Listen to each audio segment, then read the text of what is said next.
Kalau mau di kertas ini silahkan, mau pakai koran digulung-gulung silahkan. Jadi supaya anak kita tuh terbiasa banyak solusi untuk satu masalah.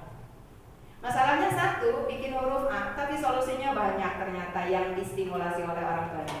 Kebayang gak kalau kita terbiasa punya banyak solusi untuk satu masalah? Ya karena masalahnya bakal ayah wae setiap hari, setiap saat. Tapi kalau satu solusi banyak masalah kan akhirnya hidup tuh santuy gitu. Gagal dengan solusi A, tenang wae bisa A, B gitu. Gagal dengan B, tenang ya ada C gitu terus raya error dengan berbagai macam alternatif solusi. Tapi kalau kebalikan, masalahnya banyak, cuma punya solusi satu, tiba heula disebut gambar pemandangan gunung dua, di tengahnya matahari, yang kesininya terus awan. Padahal judulnya kan luas, masalahnya tuh luas. Silahkan menggambar pemandangan. Pemandangan itu kan bisa wanita cantik, bisa laki-laki ganteng, bisa sungai, bisa gunung, bisa lautan, bisa langit. Tapi kenapa solusinya ngan hiji gitu. Jadi akhirnya sama semua pemandangan tuh gunung dua, di tengahnya matahari, di luarnya awan, kesananya sawah gitu.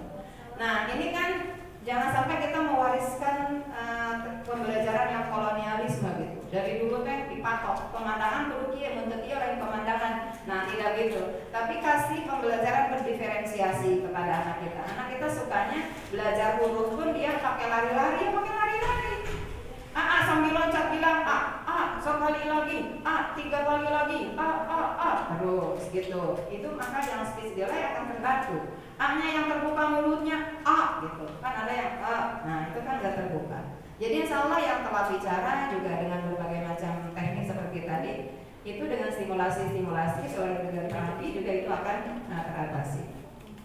Nah begitu. Nah kemudian untuk STPPA yang segitu sedikitnya ataupun segitu banyaknya, kalau di sekolah dilaksanakan dengan 4 hal. Yang pertama dengan intrakurikuler, ya kemudian yang kedua dengan ekstrakurikuler, yang ketiga dengan kokurikuler atau yang disebut dengan P5, yang keempat dengan budaya aja tuh nggak ada ya. Yang keempat yang keempat dengan budaya satuan pendidikan ya. Nah kita akan bahas semua yang 4 ini ya, semua yang 4 ini tuh muaranya adalah tadi membentuk soft skill manusia Indonesia yang memiliki profil pelajar Pancasila. Pancasilais dong kalau gitu si Umi. Jangan dilihat dulu casingnya gitu ya. Lihat apa itu yang disebut dengan profil pelajar Pancasila. Indikatornya apa? 1, beriman, bertakwa kepada Tuhan Yang Maha Esa, berakhlak mulia. Nah, jadi kalau dia dikira kayaknya kalau kita hadis dia mau jadi anak Islami, kenapa jadi profil pelajar Pancasila? Lihat indikatornya, beriman, bertakwa, kemudian berakhlak mulia. Nah, bagaimana anak mengenal agamanya, mengenal kitabnya, mengenal nabinya, mengenal Tuhannya? Bagaimana caranya? Di rumah bagaimana caranya? Di sekolah bagaimana caranya? Bisa jadi sama, bisa jadi ada beberapa hal yang berbeda. Nah ini maksudnya kenapa kita parenting membahas ini. Barangkali di sekolah kurang optimal karena hanya 3 jam, 4 jam, di rumah bisa dioptimalkan. Kalau di sekolah hanya standar, di rumah bisa dikembangkan. Begitu maksudnya. Lalu yang kedua, ya. Oh mohon, enggak. Ya ada pasangannya kan ya. Begitu kalau berpasangan ya. Jadi bisa gantian. Ya, Mama Tunda Firet ya. Diajak. Nah, yang kedua berkebinekaan global. Ya, berkebinekaan global. Jadi anak kita harus terbiasa dengan sesuatu yang berbeda. Ya, sesuatu yang difference gitu. Kalau di KISP ini kan agama sama ya, tapi kita punya difference-nya di special need anak. Ada kebutuhan anak yang harus harus difahami oleh temannya yang lain. Misalnya ada yang Down syndrome, ada yang tunarungu di kita, misalnya ya, ada yang retardasi mental misalnya ya. Jadi akhirnya mereka tuh memahami bahwa manusia itu berbeda. Ada adanya paham? Oh silakan. Mohon maaf dia share. Boleh. Jam berapa sekarang? Setengah 11 ya, mangga. 15 menit lagi juga selesai sih insya Allah. Mangga tapi kalau mau duluan boleh. Pamit dulu. Ya silakan. Enggak ya. Ditunggu bulan depan ya. Ya siap. Bersama istrinya. Ya berikutnya bergotong royong. Nah dibiasakan anak tuh gotong royong ayah bunda dari sekarang. Nah dari kecil jangan kalau apa-apa tes sendiri. Tapi ada tahapan-tahapannya untuk anak bisa gotong royong. Ada anak egosentris, kasih dulu waktu buat dia menikmati egosentrisnya. Tapi jangan kelamaan. Misalnya untuk dia bisa meminjamkan kepada teman milik dia kan harus tahu dulu milik dianya yang mana. Ya, karena kalau misalnya anak kita tidak memahami hal itu, jadi semua itu milik aku, tidak bisa dibagi dengan yang lain. Ataupun semua milik bersama, akhirnya dia tidak akan menjaga dan merawat miliknya. Ya, jadi ada tahapannya ya bunda walaupun bergotong royong. Lalu mandiri. Ya, nah ini yang disebut dengan tadi kata Umi. Emang Indonesia udah mandiri? Ya siapa tahu karena memang dari mulai TK-nya dulu tidak mandiri. Mungkin di tahun-tahun dulu ya. Ya, ditungguin oleh ayah bundanya di sekolah sehingga tidak mandiri. Kalau apa-apa, mama pengen jajan, boleh tuh mami di dompet mama. Mama pengen jajan, boleh di dompet mama, habis di dompet ayah. Nggak ada mama boleh pinjam ke teteh tuh. Jadi itu akhirnya membuat anak tidak mandiri. Ya, tidak mandiri makanya. Kapan anak itu harus bisa mandiri dalam hal apa gitu ya, dalam hal apa misalnya keuangan sejak berapa tahun dia bisa dimandirikan. Nah, dari PAUD ini mandirinya apa saja, nanti ada indikator-indikatornya Mam. Berikutnya benaran kritis dan yang puncaknya adalah kreatif. Kalau mau gampang makan roti manis.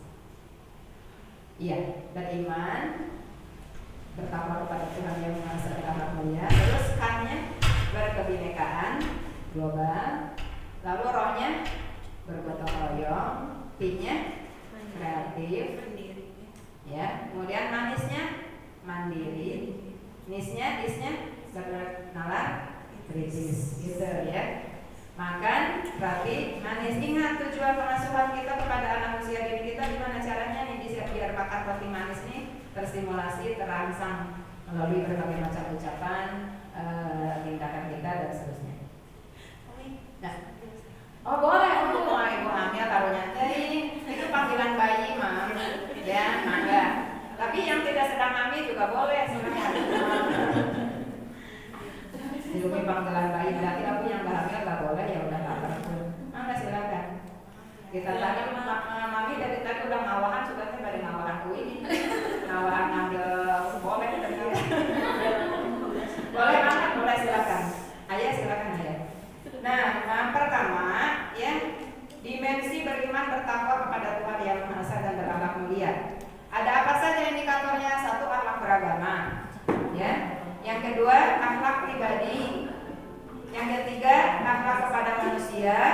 Yang keempat, akhlak kepada alam. Ya, ada 4 ya Mam ya. Nanti insyaallah di share ada 5. Mangga silakan. Ngambil aja, nggak usah bolak-balik, Mama silakan. Nggak usah malu-malu, jadi nggak usah bolak-balik, bawa-bawa aja silakan. Yang kelima, akhlak bernegara. Ada 5 ya. Nah, kemudian berkebinekaan global. Nih, wah anak usia dini udah dikasih berkebinekaan global seperti apa? Nah, pertama adalah mengenal dan menghargai budaya. Makanya kita ada menari, silakan. Ada menari ragam tarian daerah, ya supaya tahu dinding badinding dari mana. Kemudian, apa namanya yang anak-anak di halaman itu, yang korang gayamko dari mana, ya dan seterusnya. Bahkan Mas silakan kalau hari Rabu tidak usah hanya memakai rambut nyunda. Boleh juga menggunakan baju adat daerah lain ya, silakan kalau yang punya. Tapi setidaknya budaya daerah sendiri yaitu Sunda dia tahu gitu ya. Siapa yang mau jemputnya? Oh iya, ada. Ya, terima kasih Bu. Nah berikutnya komunikasi dan interaksi antar budaya. Ya, kemudian refleksi dan tanggung jawab terhadap pengalaman kebinekaan, kemudian berkeadilan sosial. Tapi untuk dimensi untuk elemen-elemen ini mungkin kurang pahami ya, nanti bisa dipahaminya dalam contoh-contoh. Umi langsung saja ke dimensi gotong royong. Nah, ayah bunda, dimensi gotong royong elemennya pertama kolaborasi. Biasakan di rumah juga ada kolab antara kakak adik, contohkan oleh ayah bunda gitu ya. Nah, kemudian ada kepedulian, peduli pada gelas yang di tengah jalan gitu ya, peduli pada air yang menggenang gitu, biasakan. Kemudian nanti akhirnya kan gotong royong, jangan gini, itu air siapa yang numpahin? Kamu yang harus memberesin. Enggak gitu setiap saat juga, karena nanti memang itu mandiri, tapi mandirinya yang harus terpadu dengan gotong royong nanti gitu ya. Kemudian berbagi, ya berbagi pun berbagi cerita, ya misalnya, ataupun berbagi pengalaman, berbagi makanan dan seterusnya. Elemen dimensi bernalar kritis juga banyak. Ini Umi mau kasih contoh saja sedikit tentang kegiatan-kegiatan yang bisa dilakukan di rumah untuk dimensi profil belajar Pancasila tadi. Misalnya, 1, beriman, bertakwa, berakhlak mulia. Itu dengan cara anak itu mengenal agamanya misalnya ya. Kenalkan Tuhan melalui ciptaan dan sifatnya. Kenapa? Ya nanti ada acara lain-lain ya, kita habiskan dulu materi. Sambil mulutnya makan bolet ya. Ya, pertama cara mengenalkan Tuhan. Ayah bunda pernah nggak ditanya Allah itu di mana, seperti apa, punya telinga apa tidak, mata atau tidak? Nah, bagaimana kita menjawabnya? Gitu. Kalau Umi dulu ingat waktu masih kecil, yang mungkin karena keterbatasan pengetahuan orang tua juga, ketika nanya mama hari Allah di mana, nah aku kudu sholat dan seterusnya gitu ya. Kata ibu ditelepon kaki ibu ya, ciuman terus kaki ibu, nanti surganya gitu ya dicari. Nah itu kan bagaimana cara memperkenalkan itu, gitu. Jangan sampai pas nanya ay Allah tadi mana, udah gak usah dipikirin bisi gelo. Nah itu kan itu sebetulnya frustasi. Iya, nggak tahu mau menjawab apa. Jadi daripada anak jadi kepikiran jadi udah dilarang aja, daripada nanti anak pikirannya ya tadi menerawang kemana-mana yang nggak jelas, akhirnya mistik dan gila gitu mungkin ya. Sehingga ada jawaban orang tua tuh begitu, ay Allah di mana, seperti apa, udah nggak usah dipikirin bisi gelo misalnya gitu ya. Padahal kalau itu sudah ada di otak anak, itu kan nggak bisa dikat, nggak bisa diulang-ulang. Yang namanya pikiran itu pasti muncul hari itu, oh siang gelo mau ada pikiran, tapi kan nanti datang lagi gitu ya. Bagaimana cara mengenalkan Tuhan kepada anak usia dini? Ini Umi lagi punya rencana membuat buku Asmaul Husna edisi untuk anak usia dini melalui percakapan sederhana yang memang menstimulasi gitu. Cuma belum prung saja gitu. Doakan mudah-mudahan suatu saat bisa terrealisasi. Bagaimana cara memilih kata, berbahasa, apa kudu ngomongnya, bagaimana apabila anak celukupnya begini gitu ya. Nah, pertama cara mengenalkan Tuhan kepada anak usia dini, kenalkan Tuhan melalui ciptaannya. Ya, melalui ciptaannya itu bagaimana?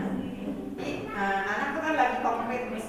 Usia dini itu lagi konkret. Adek punya tangan, iya tangannya ada berapa? Ada 5, jarinya ada 5, jari tangan kiri ada 5, tangan kanan ada 5. Ini gimana awalnya ya kita punya jari? Ya aku waktu dilahirkan dari mama sudah punya jari. Mama yang bikin bukan ya, jari adik gitu. Pas udah gitu hamil berikutnya kan dia lihat, mama kok gak bikin jari adik, tapi keluarga adik ada jarinya dan seterusnya. Nah, itu kita bisa sambungkan itu. Ini adalah semua ciptaan Allah. Gitu. Ini adalah ciptaan Allah. Mama juga diciptakan Allah. Nanti anak-anak akan bertanya, Allah itu siapa? Allah itu pencipta kita semuanya. Karena gak mungkin tidak ada pencipta. Ya. Misalnya kita bangun tidur, keluar rumah, buka pintu ada beras. Itu ujuk-ujuk sulap gak beras jadinya? Atau ada yang mengirimnya? Hah? Ini ujuk-ujuk gak ada mulai di sini? Enggak kan? Ada yang ngirimnya, ada yang melubna, ya kan? Ada yang beli mentahnya. Nah jadi ketika banyak hal dalam diri kita, ada panca indera, ada otak, ada perasaan. Ini gak mungkin ujuk-ujuk. Pasti ada yang membuatnya. Apakah yang membuat saya ibu? Bukan, ibu juga dari nenek. Apakah nenek dibuat oleh ibunya nenek? Bukan. Terus siapa? Kalau kita saling membuat, yang terakhir itu kita jelaskan bahwa pasti nanti gak akan ada selesainya. Ketika nggak ada selesainya, disitulah liar, ya kan? Iya, makan. Padahal kita ini bukan untuk liar, kita ini berpikir untuk punya Jadi bagaimana ohnya? Jadi pasti ada yang pertama menciptakan segala yang ada ini, yang dia itu tidak diciptakan. Karena kalau A menciptakan B, B menciptakan C, C menciptakan. Nah ini si A ini kan, kalau masih ditanya siapa yang menciptakan A? Ya, maka nanti jika endog yang hayang, endog geula hayang geula terus, hayang geulanya endog geula, hayang geula. Nah, itu kan akan kalau dalam bahasa tauhidnya tasalsul. Terus saja begitu. Jadi menimbulkan kepusingan, kebodohan. Ya. Nah, maka pastikan bahwa ada ada seseorang atau sesuatu atau zat gitu, atau apa ya bahasa ke anaknya, pokoknya mah kalau dia taunya kekuatan, ada sebuah kekuatan, ada sebuah penguasa atau seorang penguasa, yaitu Allah yang menciptakan sejak awalnya, dan Allah tidak diciptakan, ada dengan sendirinya. Kalau Allah diciptakan, nanti siapa penciptanya? Terus akan pusing, nggak akan pernah ada jawabannya. Nah itu kenalkan. Makanya ketika bangun tidur sebutkan Alhamdulillahilladzi ahyana ba'da ma amatana wa ilaihi nusyur. Segala puji bagi Allah. Jadi nanti Allah kenalkan telinganya. Segala puji bagi Allah yang telah membuat kita hidup kembali sesudah semalaman kita mati. Ada malam mati ya, Ma? Iya, ada malam. Tahu nggak bahwa di pinggir kita ada orang yang berantem? Nggak tahu. Nah itu seperti mati, ada seperti mati. Tapi siapa coba yang membangunkan ada? Mama. Iya, tapi itu ada bisa mendengar, tapi tadi malam tidak mendengar. Kenapa tuh? Terus selama ada tidur, ada nafas nggak ya? Nafas. Siapa ya yang menjalankan nafas? Ada sendiri ataukah ada yang menjalankannya? Ada yang nggak ingat nggak bernafas apa enggaknya? Nah, berarti ada yang menjalankannya, itu Allah yang memelihara walaupun kita lagi tidur. Itu juga ada di sifat-sifat Asmaul Husna misalnya dan seterusnya. Lalu ajaklah anak ke tempat ibadah. Ayo ikut ke masjid. Kenapa ke masjid? Untuk sholat. Sholat itu apa? Menyembah Allah dan seterusnya. Ajak anak juga mengenal Tuhan melalui cerita-cerita keagamaan, ya, cerita Nabi dan seterusnya. Ya, lalu misalnya kenalan Tuhan melalui gerak lagu keagamaan, tapi harus bermakna ya, jangan hanya hafal cangkem. Gitu. Ada saatnya anak itu distimulasi otaknya, bukan hanya distimulasi bahasanya.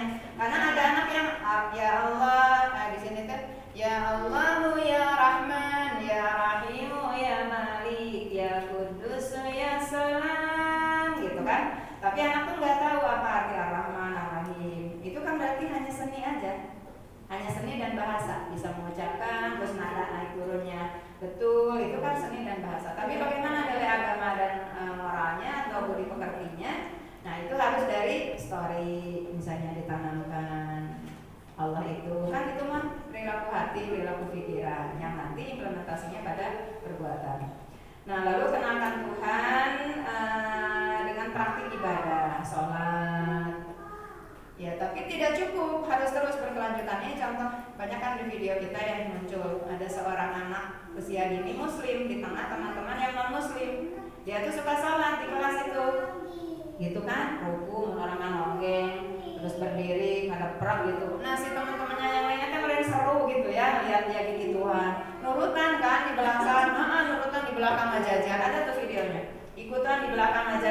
Jadi jika yang lagi imam berjamaah di atas, padahal teman-temannya mah non muslim gitu, ada yang kulit hitam negro, kemudian ada yang kulit putihnya, baju di sana mah kan bebas-bebas ya, walaupun anak usia dini ya, supaya tadi mungkin berdiferensiasi. Sebetulnya di kita juga mau dibebasin nggak masalah ya, cuma rada-rada riweuh ketika anak tuh punya kecemburuan pakai baju itu ya kayak teman Jadi nggak akan selesai nantinya teh.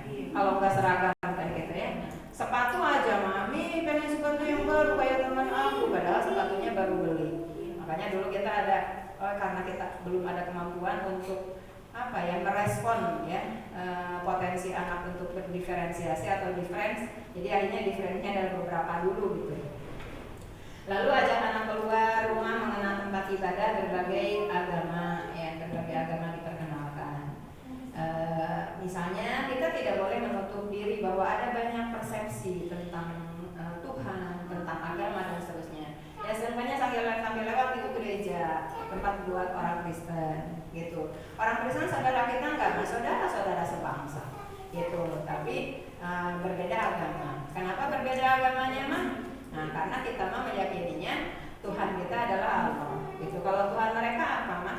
Katanya sih Yesus misalnya ya atau apa. Kita kan kalau kurang tahu ya pelajari dulu saja agama anaknya. Nanti cukup beberapa hal yang kita tahu dari yang lainnya. Nanti kalau sudah semakin cerdas ya tidak menutup kemungkinan perbandingan agama dan seterusnya gitu. Tapi basic kelihnya dulu yang harus kemudian bagaimana akan membandingkan dan mengatakan bahwa ini pilihan aku kalau dia tidak mendalam dalam berbagai macam indikatornya.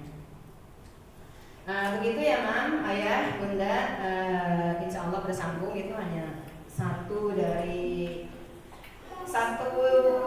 elemen yaitu akhlak beragama, belum akhlak pribadi, akhlak kepada alam, kemudian akhlak tadi ada beberapa ya, belum bergotong royong, belum berkebinekaan global, mandiri, menerapkan Kristen kreatif. Jadi banyak yang kita bisa lakukan di rumah ya, yang ada tujuannya gitu. Oh ini anak nih bisa muncul nih kemandiriannya melalui kegiatan ini. Oh kalau di sini yang munculnya gotong royongnya. Jadi ketika air tumpah mau apa yang dimunculkan pada diri anak? Apakah kemandiriannya? Ayo adek boleh tolong ambil lap ya. Gosok gitu. Tapi belum kering, nggak apa-apa nanti sama mama dibantu ya gotong royong sama mama dikeringin. Jadi ada hal yang dia bisa mandiri, ada hal yang gotong royong misalnya. Itu jangan salah kaprah, mandiri yang terlalu kebablasan akhirnya dia menjadi egosentris kan.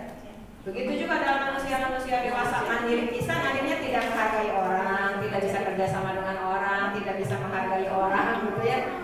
Nah itu mungkin ayah bunda di kesempatan kali ini. Maka barangkali ada diskusi atau mau langsung membahas makanan dan sambil berbincang dengan yang di samping, silakan.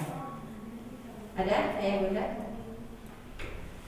Kalau sudah tidak ada, dicukupkan sekian saja untuk materi parenting kali ini. Untuk evaluasi dan sosialisasi program, di sini ada yang